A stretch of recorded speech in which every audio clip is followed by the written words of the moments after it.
Guys, ito na siya, oh.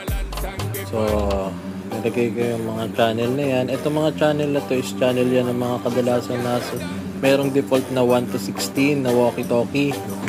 Yung mga Baoping na may pre channel na. So, nakuha ko yung mga frequencies nila mga yan, tapos nilagay ko dito. So, para pwede ko pa rin connect din sa ibang mga pre-made. Yung may, 1, 2, 3, channel 3, 4, tapos channel, hanggang channel 16, yan yung mga yan. So, ito, sample. Channel 16 kadalasan yan. Ito, 469.950. Tapos, channel 12 ng mga 463.225. Yan. So, pwede mong gawin yan. 1, 3. 1, 2. Yan, 1, 2. 1, 3, 13, 14, 15. So, yan. Nasa yellow basket yan. Yan yung mga,